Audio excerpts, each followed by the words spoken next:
गायत्री महामंत्र एक बार मेरे साथ दोहराओ। ओम भूर्भुवः स्वः तत्सवितुर्वरेण्यं भर्गो देवस्य धीमहि धियो यो नः प्रचोदयात्। कल आपको बता रहे थे मेरी शक्ति मेरे जीवन में है, अर्थात शक्ति का स्रोत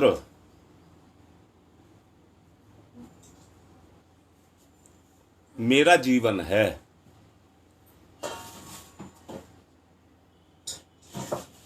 अब मैं उस स्रोत में सहारा किसका ले रहा हूं, कमजोर का या बलवान का?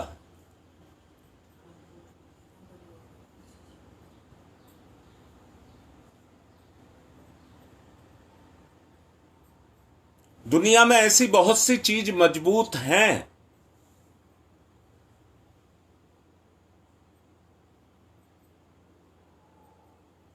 परंतु सहारा ना मिलने के कारण कमजोर पड़ जाती हैं।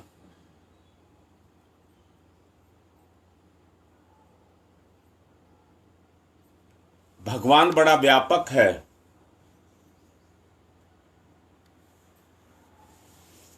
सर्व समर्थ है,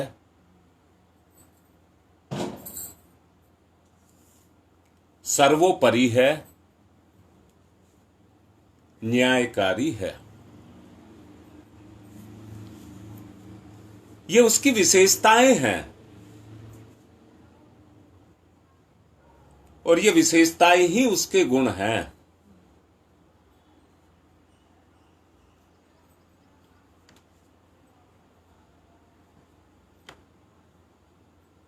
परमात्मा उदार चेता है, अर्थात हर प्राणी से वो लगाव करता है।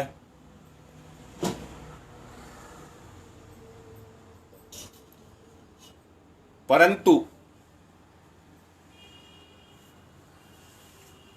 मुझे पता नहीं तुम्हें कैसा अटपटा लगेगा, कैसा लगेगा। मैं एक बात कहना चाहता हूं।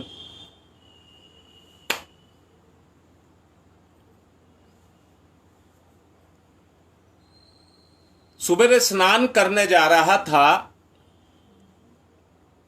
तो दीवार पर टाइल लगी थी।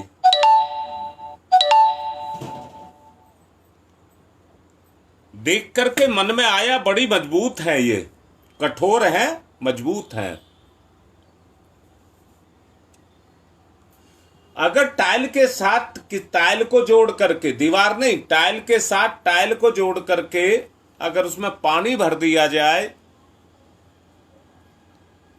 तो मजबूत होने के कारण भी वो टूट जाएंगी। परंतु दीवार पर चिपकी होने के कारण दीवार को उनकी सपोर्ट मिलेगी और कोई नहीं तोड़ पाएगा।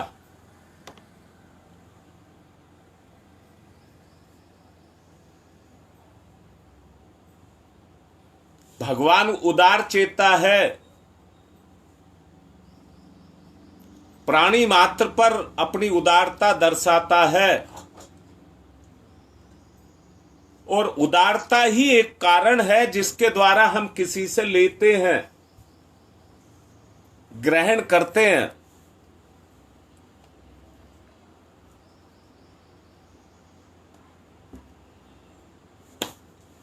अगर ईश्वरीय उदारता का हम लाभ पाना चाहते हैं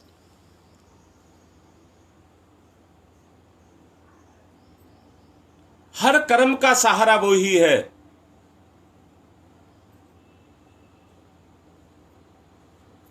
तो उसको हम अपना सहायक बना लें, साथी बना लें।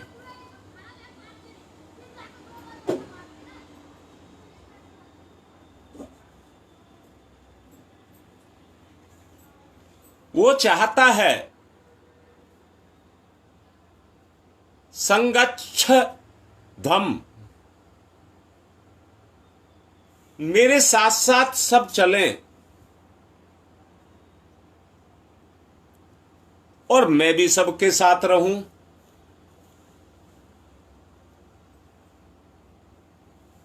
सौंपे गए दायित्वों को जो समझता है और उनको पूरा करता है। मैंने कल भी बोला था, कह देने से कुछ नहीं होता है, जो होता है करने से होता है।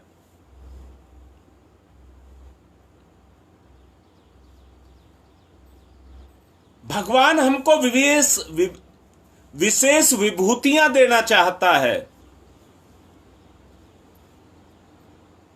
जैसे एक टीचर स्टूडेंट को पास करना चाहता है, परंतु वो कॉपी में कुछ लिखे ही ना, तो नंबर किस पर देगा?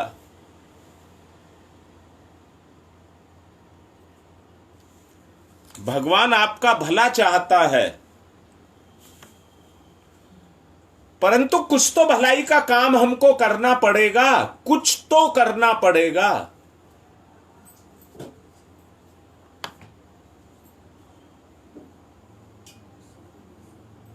जो मनुष्य अपने कर्तव्यों से मुकरता है,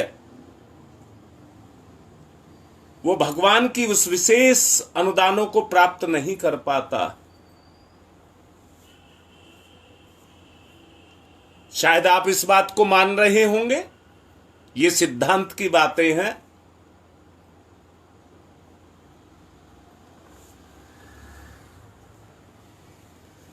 अब मैं ये कह रहा हूं, जो अपनी विशेष क्षमताओं का प्रयोग करता है, वो ईश्वर के अनुबंध को स्वीकार करता है। इसी के अंदर ईश्वर छुपा हुआ है। किसी को कुछ दे दिया जाए, इसको उदारता नहीं कहते हैं। किसी को कुछ दे दिया जाए, इसको उदारता नहीं कहते हैं।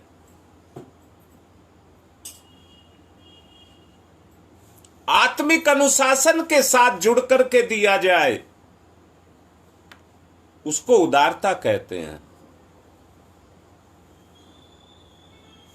समझ आ रही है बात या नहीं आ रही? बोलिए।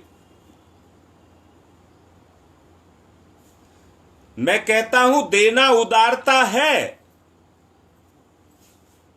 परंतु मात्र दे देने को उदारता मत कह देना। जब आत्मिक अनुशासन साथ लगा हो, उसी को उदारता कहते हैं।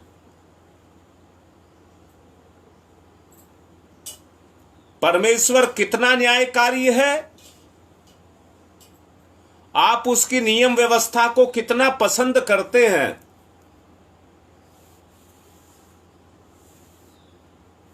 यदि ऐसा ना होता तो ईश्वर अपने अनुदानों को लुटाता रहता और लूटने वाला लूटता रहता। परंतु नहीं, न्यायकारी और नियम व्यवस्था की भी अपनी एक व्यवस्था है। यदि ऐसा ना होता तो सबके ऊपर उसकी अनुकंपाएं बरसती रहती, फिर कर्म फल की कोई व्यवस्था नहीं रह जाती।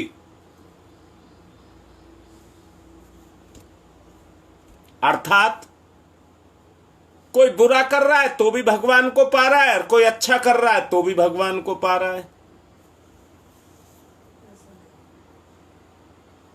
ऐसा नहीं है, ऐसा नहीं है। उदार चेता जब न्यायकारी बनता है, आत्मा के अनुशासन को मानता है, उसकी नियम व्यवस्था को मानता है,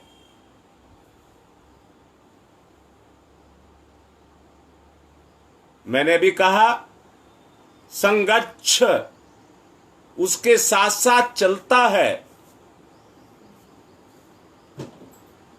तो उसकी अनुकंपाएं बरसती हैं। गंगा जी में नहाने के लिए धार्मिक पुरुष भी जाते हैं, पर अधर्मी भी जाते हैं। गंगा एक ही है। धार्मिक गंगा को, जो व्यक्ति धार्मिक है वो गंगा को गंगा की ही वास्तविक जो उसकी स्थिति है अपनी दृष्टि से वैसा ही देखता है, परंतु अधार्मिक अधर्म की दृष्टि से देखता है। गंगा के किनारे पर नहाने वाले पुरुष और स्त्री दोनों होते हैं, बच्चे होते हैं, परंतु अंदर से जिनकी प्रवृत्ति जैसी होती है, चाहे स्त्री हो या पुरुष हो, वो गंगा जी में नहाते हुए कहीं और ही रहते हैं। जान लेना, जिसका जुड़ाव जिसके साथ है वही उसके जीवन में काम कर रहा है, वही गुण उसके जीवन में काम कर रहा है।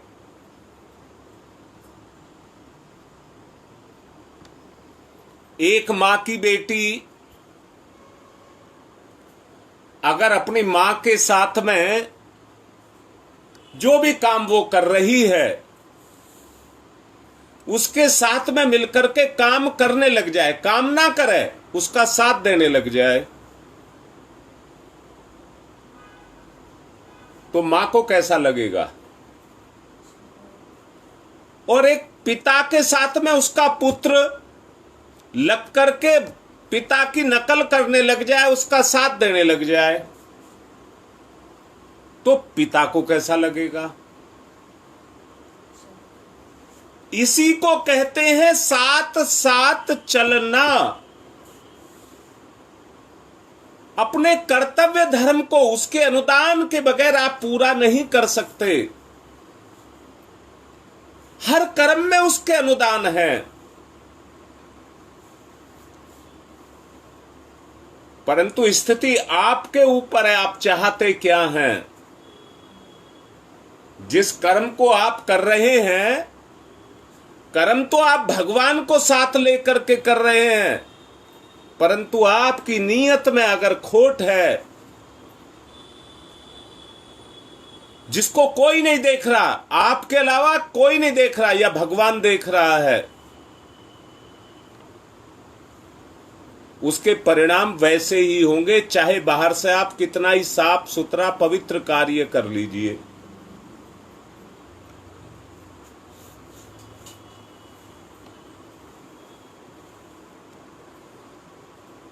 बहती गंगा में सब हाथ धोते हैं, कहीं भी कर्तव्यों का, मर्यादाओं का स्थान नहीं है, तो भगवान नाम की चीज कोई नहीं है। कर्तव्य भी है तो मर्यादा भी है। जो मर्यादा का उल्लंघन नहीं करते हैं वो सृष्टा के प्रिय होते हैं। उसका राजकुमार होने के कारण आप दुलार और सुधार दुलार और सुधार की समन्वित सम्मिलित नीति को अपना करके उसके अनुदानों का लाभ उठाते हैं। परंतु याद रखना, उसने हमको अपने कर्तव्यों से बांध करके रखा है।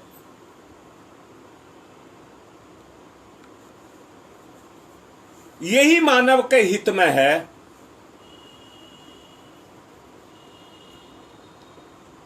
आप ध्यान करना चाहते हैं, आप योग करना चाहते हैं, ड्रामा करेंगे, दिखावा करेंगे, उसमें कोई सच्चाई नहीं होगी।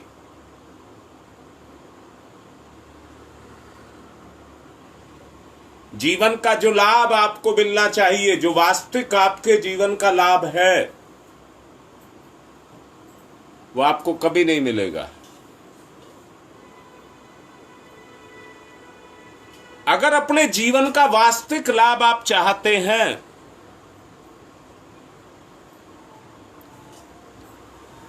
सोचो जो मैं बोल रहा हूं।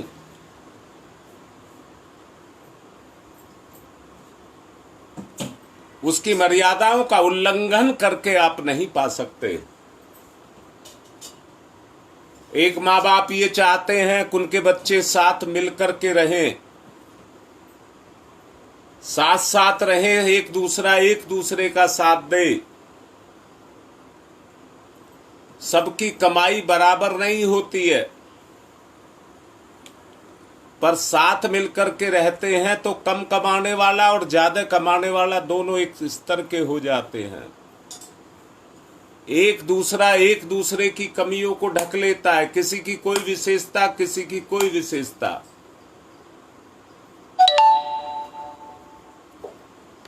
जब मिलकर के चलते हैं तो बुराइयां काम नहीं करती हैं, अनुबंध काम करते हैं। कहिए जो आत्मिक नियम है, अनुशासन है, वो व्यक्ति के ऊपर काम करता है। जब व्यक्ति संगठन से हट करके अकेला चलता है, वो अकेला चलता ही इसलिए एक अपनी मनमर्जी पूरी करे, अपनी इच्छाओं को पूर्ण करे, इसलिए वो अलग हट करके चलता है।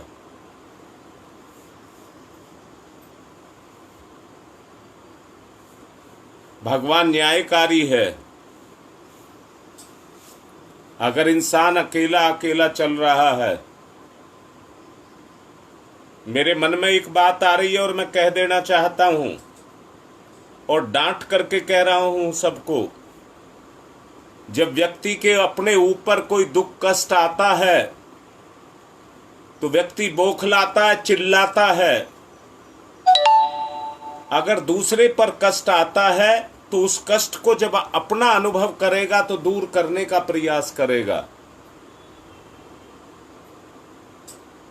इसी से व्यक्ति के अंदर, व्यक्ति की चेतना सक्रिय होती है। अपने स्वार्थ के लिए, अपने सुख के लिए, पतन के रास्ते पर चलने के लिए तो हर कोई हर वक्त तैयार है, परंतु किसी का भला करना हो, सच को देखो, अंदर से देखो। भगवान ने जीवन इसलिए दिया है कि आप अपने सुख मौज लूटिए। अगर भगवान के रास्ते पर चलना है तो भलाई के रास्ते पर चलना पड़ेगा।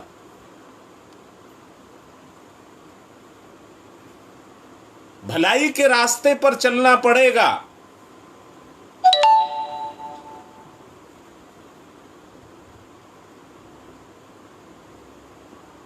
गंगा विहार से रीता अभी लाइन पर है। उसने अपनी मजबूरी मुझे बताई। रविवार को जो काम दिया हुआ है उसने अपनी मजबूरी मुझे बताई, और उसकी मजबूरी वास्तविक है, वास्तविक है, मना नहीं किया जा सकता। परंतु उससे भी ज्यादा वास्तविक पुण्य का कार्य है। हमें किसी को बचाना है, हमें किसी का भला करना है। उस भलाई में भगवान है। सोचो, जब किसी के घर आग लगती है तो पड़ोसी ये नहीं कहता मुझे नौकरी पर जाना है, मेरी तो पंचिंग होती है, अंगूठा लगता है और वहां टाइम नोट हो जाता है। पड़ोसी के घर में आग लगी है और हम चले नौकरी के लिए। बेटे के पेट में दर्द है और हम नौकरी के लिए चले। अरे पहले जो आपातकालीन जो स्थिति खड़ी हुई है, पहले हमें उससे निपटना है। एक दिन की छुट्टी हो जाएगी तो कोई बात नहीं, नौकरी तो कल भी है, अगले जन्म में भी है। परंतु जो भलाई के लिए अपना समर्पण करते हैं वो कभी घाटे में नहीं रहते हैं।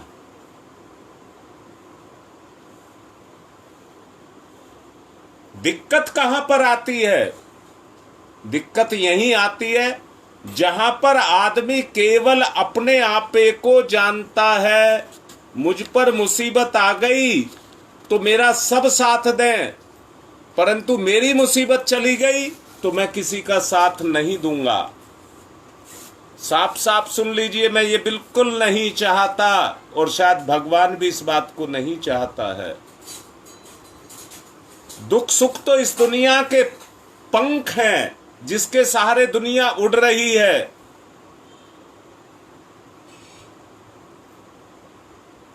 इसलिए सबसे उत्तम कार्य है सहयोग करना। आप अपने जीवन, मैंने कहा है शुरू में, आपकी शक्ति आपका जीवन है। आपकी शक्ति आपका जीवन है। अगर जीवन शरीर के साथ सहयोग नहीं कर रहा है तो काम कैसे करोगे? अगर जीवन ही, शक्ति ही आपका साथ नहीं दे रही है तो कहां से काम कर लोगे? इसलिए काम करने के लिए सहयोग नितांत आवश्यक है। नितांत आवश्यक है सहयोग। सहयोग के बगैर कुछ नहीं हो सकता। और याद रखना, जहां सहयोग पैदा हो गया वहां भगवान पैदा हो गया। सहयोग माने भगवान। जहां सहयोग पैदा हो गया वहां भगवान पैदा हो गया। इसलिए सहयोग पैदा करें, यही योग है। सहयोग, योग जरूर करें। गुप्ता जी ने कई बार कहा है, आप प्रवचन भी सुन रहे हैं तो प्राणायाम करते रहें, प्राणायाम करते रहें, वो योग हो जाएगा आपका। तो सहयोग जरूरी है, सहयोग की तरफ को हम चलें। अब मैं ध्यान के लिए कहूंगा, समय हो चुका है, ध्यान करें, परंतु सहयोग की भावना। और मैं देखना चाहता हूं रविवार को कौन कौन आता है, ये मैं देखना चाहता हूं। कई दिन से इसलिए प्रचार किया जा रहा है। 1.25 लाख जब 3-4 घंटे में करना है, जो हमारे लिए कुछ भी मुश्किल नहीं है।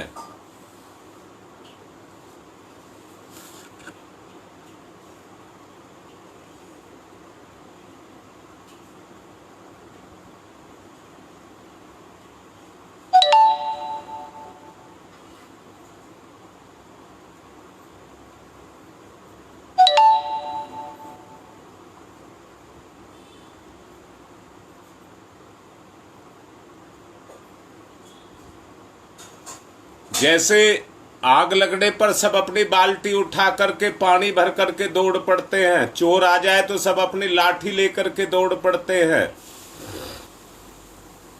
एक दूसरे की सहायता करते हैं, वैसे ही हमें भी इस सहायता को करना पड़ेगा। आपस में मिलकर के चलना पड़ेगा, संगठन बनाना पड़ेगा, साथ साथ चलना पड़ेगा।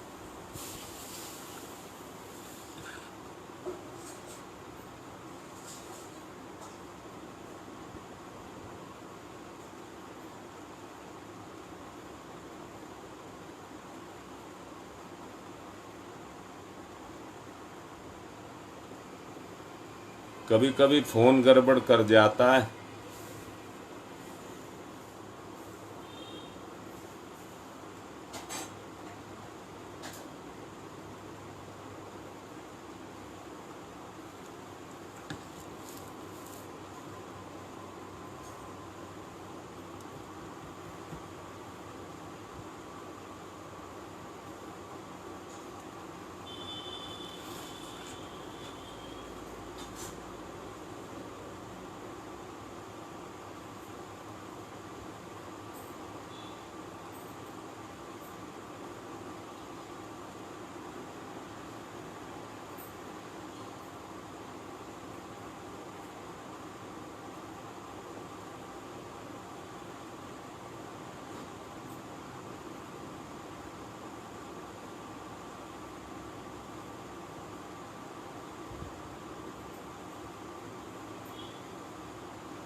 खुल नहीं रहा, हाँ? खुल नहीं रहा। कर ले, वो आपको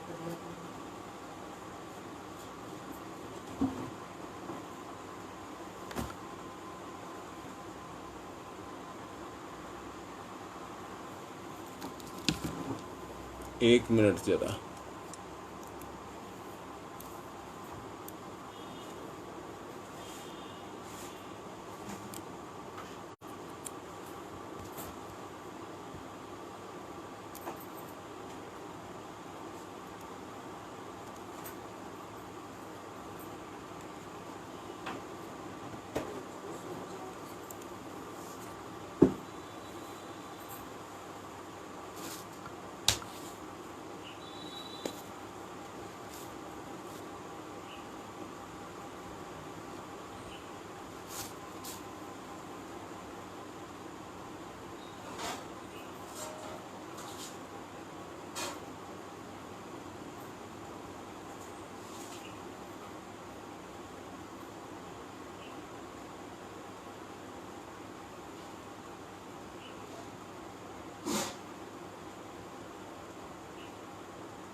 लक्ष्य, उपास्य,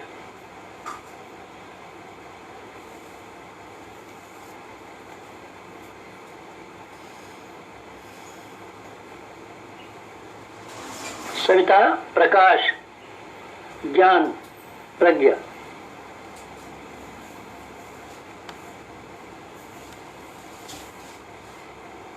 सविता, अग्नि, ऊर्जा, ब्रह्म शक्ति।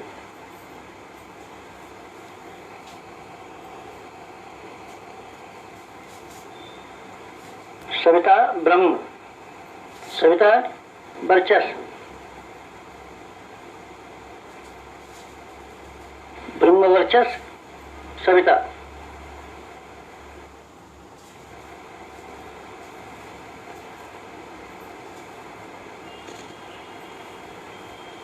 सविता, उपास्य, ब्रह्म वर्चस्व, उपास्य।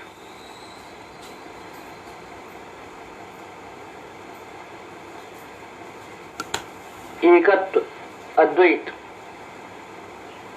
साधक का सविता को समर्पण।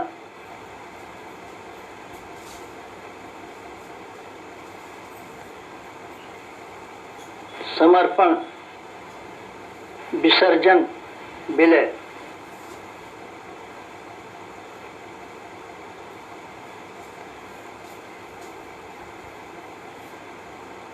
साधक सविता एक, भक्त भगवान एक, एकत्व, अद्वैत।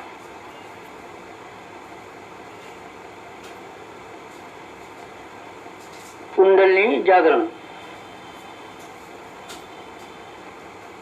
कुंडलिनी, जीवनी शक्ति। कुंडलिनी, अंतः ऊर्जा। कुंडलिनी, प्राण विद्युत। कुंडलिनी, योगाग्नि।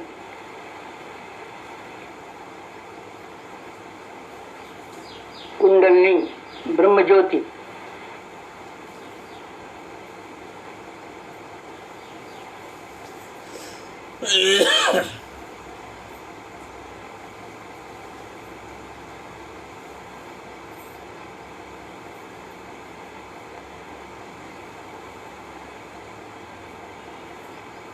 सविता शक्ति का कुंडलिनी क्षेत्र में प्रवेश, मूलाधार क्षेत्र में प्रवेश सविता का। जीवन ही शक्ति है। प्रथम चरण, कुंडलिनी जागरण का प्रथम चरण। मंथन, मंथन, सविता सहयोग से शक्ति क्षेत्र का मंथन,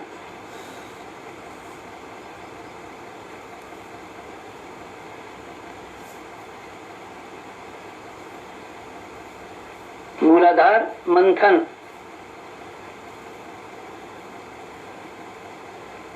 समुद्र मंथन, जीवन मंथन, प्राण मंथन, अग्नि मंथन, मंथन मंथन मंथन,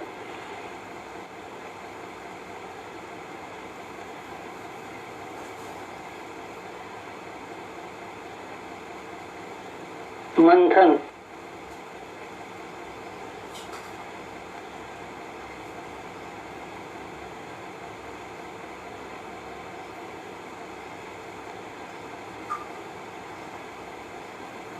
मंथन से अंतः ऊर्जा का संवर्धन,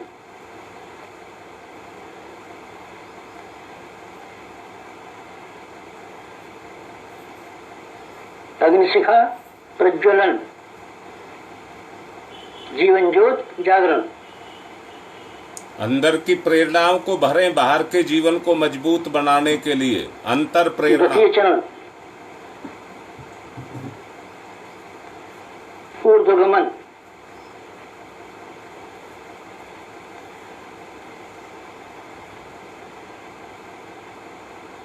ऊर्ध्वगमन, सविता सहयोग से जागृत शक्ति का ऊर्ध्वगमन,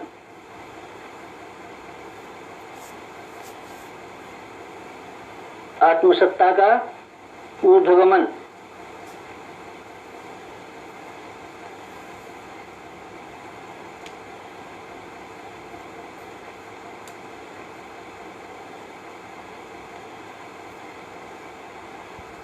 कुंडलिनी का ऊर्ध्वगमन,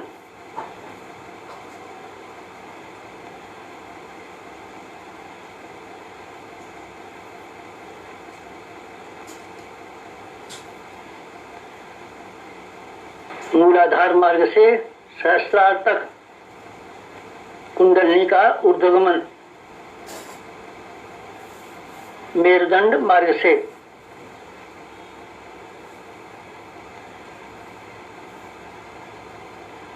आत्मसत्ता का ऊर्ध्वगमन, भूलोक से ब्रह्मलोक तक देवयान मार्ग,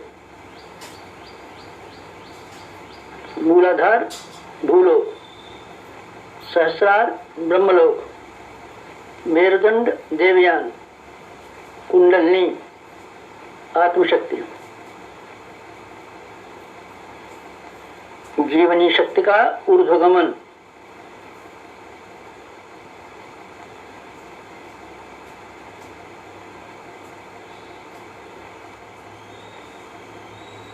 उत्थान, उत्कर्ष, अभ्युदय,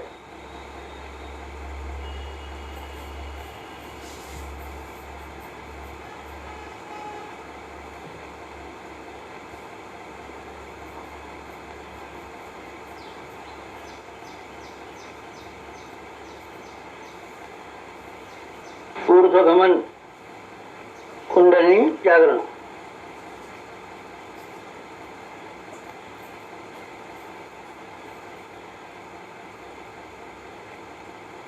तृतीय चरण इच्छा शक्ति का वेधन, शोधन, जागरण,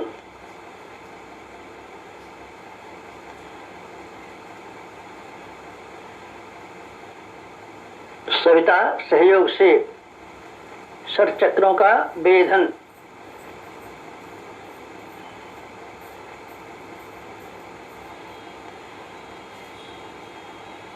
मेरुदंड मार्ग के षट चक्रों का वेधन,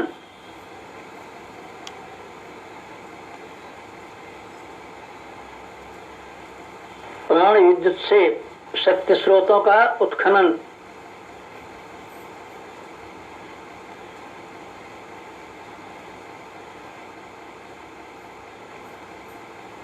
चक्र भेद, शब्द भेद, लक्ष्य भेद।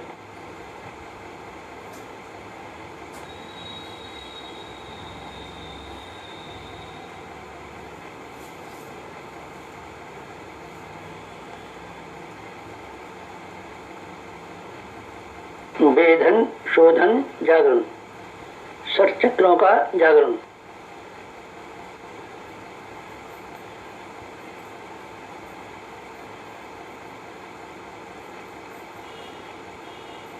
मूलाधार चक्र जागरण,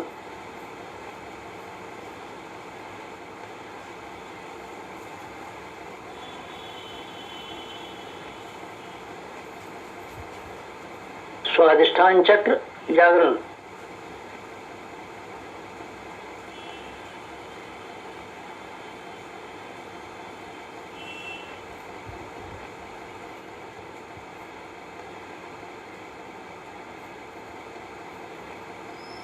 मणिपुर चक्र जागरण,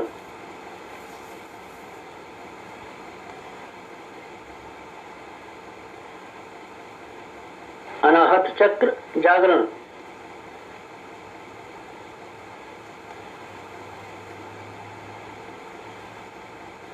विशुद्ध चक्र जागरण,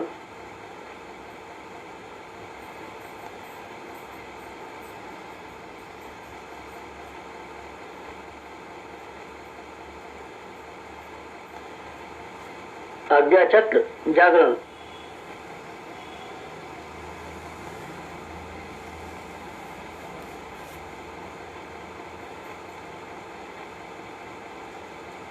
षट चक्र जागरण, कुंडलिनी जागरण।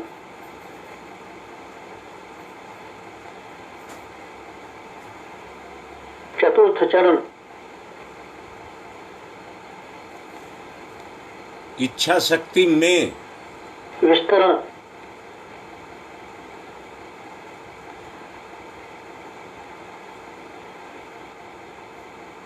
सविता सहयोग से योगाग्नि का विस्तार,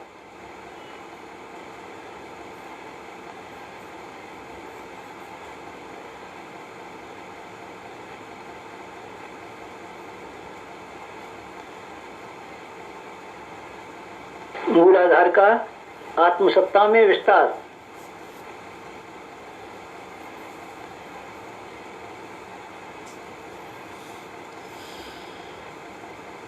आत्मसत्ता का विश्व सत्ता में विस्तार, ब्रह्म सत्ता में विस्तार,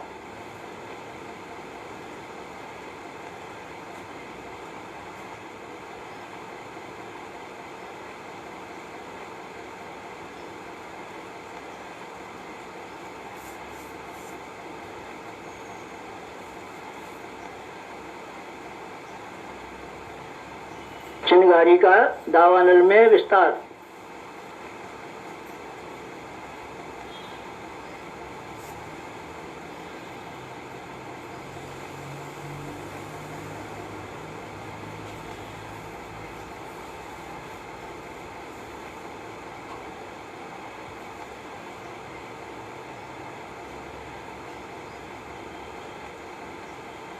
ज्योति का ज्वाला में विस्तार,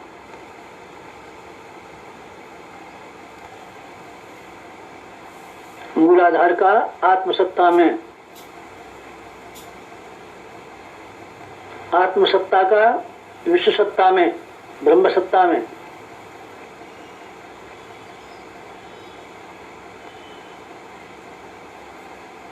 चिंगारी का दावानल में,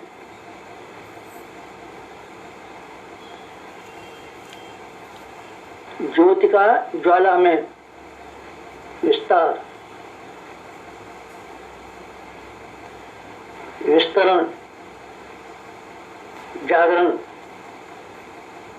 कुंडलिनी जागरण।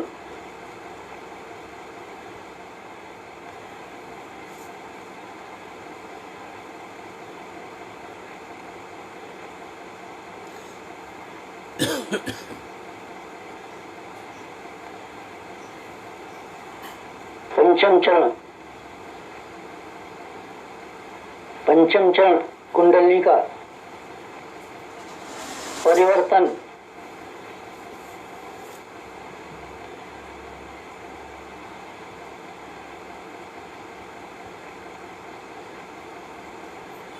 मूलाधार का सहस्रार में परिवर्तन,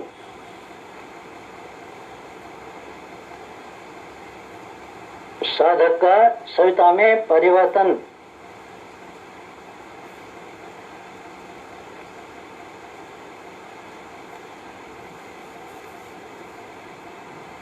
आत्म ज्योति का ब्रह्म ज्योति में परिवर्तन,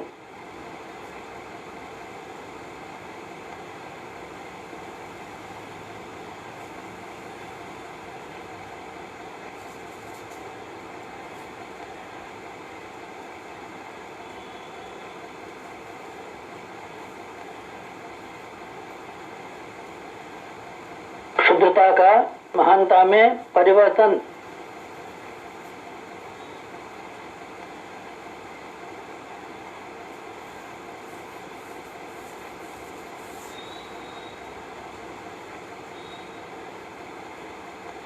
कामना का भावना में परिवर्तन,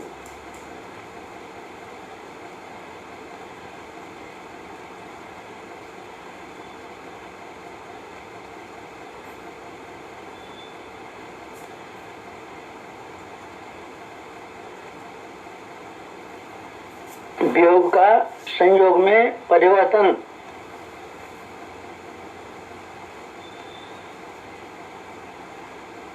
नर का नारायण में परिवर्तन,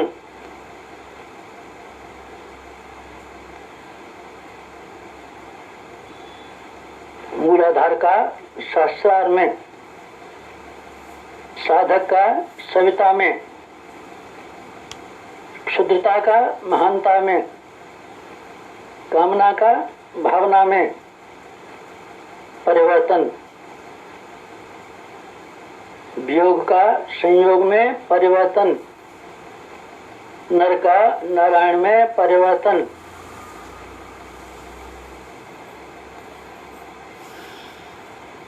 परिवर्तन, संवर्धन, जागरण, कुंडलिनी जागरण।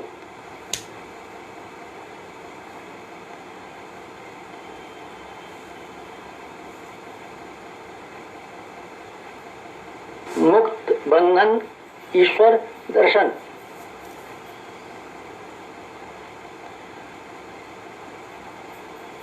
कुंडलिनी जागरण, जीवनी शक्ति जागरण, अंत ऊर्जा जागरण,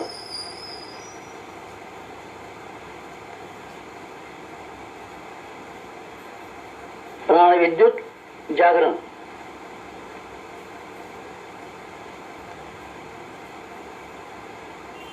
योगाग्नि जागरण, ब्रह्मज्योति जागरण,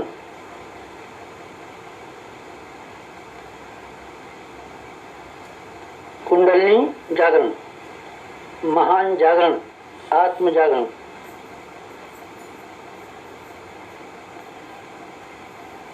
ओम तमसो मा ज्योतिर्गमय, तमसो मा ज्योतिर्गमय, तमसो मा ज्योतिर्गमय, असतो मा सद्गमय, असतो मा सद्गमय, असतो मा सद्गमय। ओम मृत्योर्मा मृतंगमय, मृत्योर्मा मृतंगमय, मृत्योर्मा मृतंगमय। तमसो मा तमसो मा तमसो मा ज्योतिर्गमय, ज्योतिर्गमय, ज्योतिर्गमय। तमसो मा ज्योतिर्गमय। पंचोंकार, पंच कुंडलिनी जागरण के 5 चरण। पंचोंकार। ओम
शांति, समाप्ति, शांति।